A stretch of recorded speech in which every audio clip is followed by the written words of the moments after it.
Você deve estar se perguntando qual é esta dita relação entre o tarô e a Kabbalah. E eu já vou começar esse vídeo te dizendo que existe uma relação esotérica, iniciática, muito profunda, que é algo que não é ensinado por aí. É justamente um grande mistério trazido dentro das escolas e é um dos maiores mistérios que eu vou te revelar aqui e agora.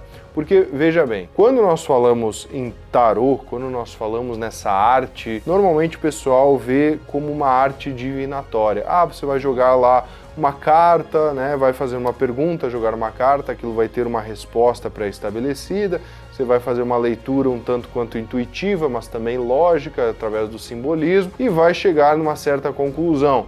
Mas será que esses significados da carta são simplesmente arbitrários? Alguém foi lá e disse, não, vai ter tantas cartas que vão ter esses significados e acabou? A resposta é não.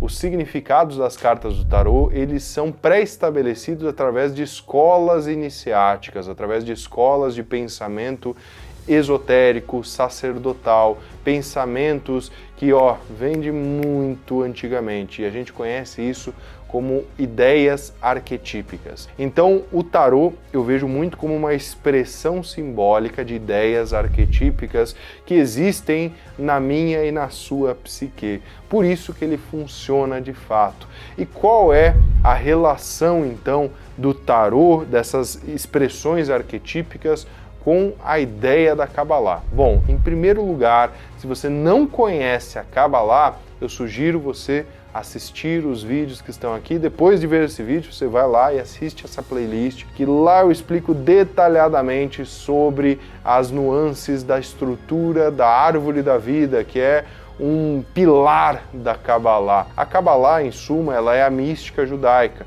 e a gente pode compreender ela justamente como a interpretação esotérica do Antigo Testamento, né? Não é só do Antigo Testamento, mas, em suma, a gente pode entender como essa estrutura formada com base nos mistérios que existem ali de fato. E também nos mistérios da língua hebraica, que é a língua do fogo, que é justamente o que? Uma expressão arquetípica. E aí que eu vou fazer a primeira correlação entre tarô e Kabbalah, onde nós temos as 22 letras hebraicas análogas aos 22 mistérios maiores ou arcanos maiores do tarô. Uau! Então a gente já tem aí uma correlação entre Kabbalah e tarô muito forte, aonde alguns vão dizer que não tem nada a ver, foi só coincidência. Mas não é só coincidência, existe uma releitura, porque as letras hebraicas para o ocidental aqui moderno ficaria muito difícil, para o europeu lá da Idade Média, do renascentismo e tudo mais, ficaria muito difícil ele compreender toda aquela nuance do hebraico e da Kabbalah e de toda aquela ideia dos profetas e tudo mais. Então, foi-se traduzido esses mistérios em forma de simbolismo, através dos triunfes. E eu vejo que os arcanos maiores, em específico, vão expressar a jornada da alma, a jornada arquetípica da nossa alma, que é justamente o retorno do Jardim do Éden. Então, existe um movimento muito simétrico entre a arte do tarô e o propósito divino da Kabbalah. E eu vejo que todas essas ciências não devem ser separadas de forma alguma, seja tarô, Kabbalah, seja alquimia, hermetismo, astrologia, elas devem ser unificadas para que se amplie então a conexão maior, como eu falei no nosso vídeo aí, uns vídeos para trás aqui desse. Então, com essa primeira correlação dos 22 arcanos maiores com as 22 letras hebraicas, nós abrimos um leque enorme de simbolismos que podem ser aí vistos de outras formas, com questões filosóficas muito mais profundas e com um significado arquetípico que, transcende e muito a própria composição do que a gente conhece como um deck de tarô.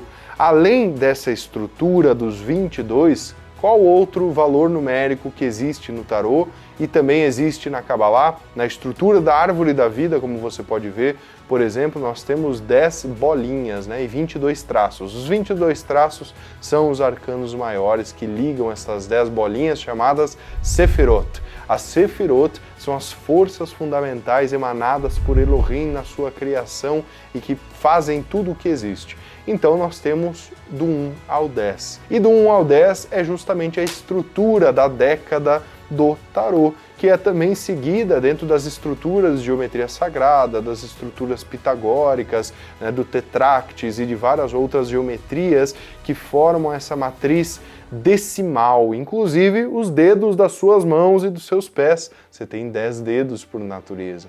E isso mostra a natureza do ser humano com relação a todos esses mistérios que são muito, muito, muito elevados. Então veja que do 1 ao 10 no tarô está expressando justamente as forças sefiróticas em uma forma específica que a gente chama dos arcanos menores. Mas os arcanos menores não são apenas do 1 ao 10.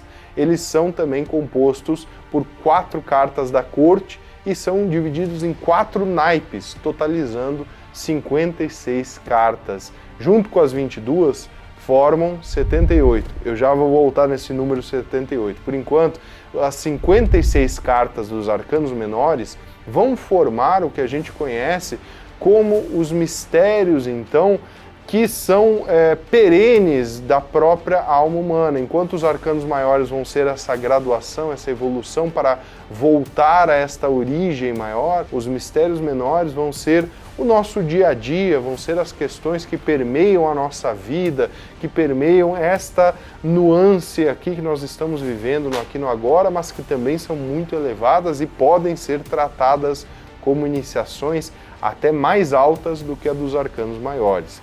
Mas isso é papo que eu falo lá dentro do nosso curso de iniciação ao tarô, que inclusive eu estou aqui nessa mesa com vários tarôs, vários decks, né, com fogo aceso, com todo esse cenário, que eu estava justamente gravando essas aulas do nosso curso e eu parei aqui para fazer um vídeo para você. Então, se você tem interesse em aprender o tarô iniciático de forma esotérica, de fato, e sair do absoluto zero ou iniciante para um nível profissional, conseguindo conquistar clientes, conseguindo fazer leituras para você, para seus familiares, amigos, ou para questões profissionais, ganhar um dinheiro extra aí com o tarô, é só você clicar no card que está aqui em cima e fazer a sua inscrição, a sua pré-matrícula, porque na verdade as vagas não estão abertas ao público ainda, só para alunos, e quem estiver nessa lista aqui vai ter uma oportunidade muito especial. Então se inscreve aqui, se você está vendo esse vídeo depois, provavelmente já vai ter aberto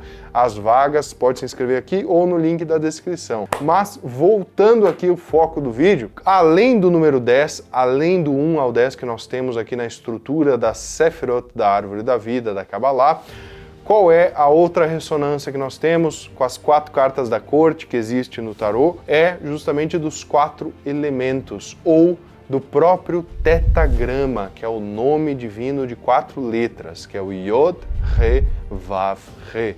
Então nós temos aí uma simetria entre algo muito sagrado e uma expressão que está sendo as cartas da corte, né? As cartas reais ali do tarô. Então nós temos essa ressonância que ela fica muito evidente quando a gente sabe os significados, por exemplo, né, do pajem, do cavaleiro, da rainha, do rei, e como a gente consegue permutar estas 4 figuras da corte dentro dos 4 elementos. Então nós temos aí 4 vezes 4, né? E nós temos os 4 elementos sobre eles mesmos. E isso nos dá uma nova nuance de interpretação também, uma interpretação mais profunda que a gente conhece também como os 4 naipes. E aí os 4 naipes, eles vão estar relacionados com o que da árvore da vida? Com os 4 planos. Se nós olharmos para a estrutura da árvore da vida aqui, nós podemos entender que ela tem 4 planos de manifestação, ou seja, a base dela aqui, Malhut, vai ser a âncora que vai sustentar o reino, ou o plano de Asiá, que é o plano manifesto. Se nós subirmos, nós temos o plano Yetzirah, que vai ser composto aqui por essas esferas intermediárias da árvore da vida. E subindo mais, lá em Biná, nós temos o plano Briá, que vai ser o plano da criação, Yetzirah é o plano das formas, Briá é o plano da criação, e Atzilut, que está lá na coroa, é o plano da emanação divina, na coroa em Hokmah. Então nós temos esta emanação divina arquetípica que cria e que das criações formam-se e das formas se manifestam. Então nós temos o quê?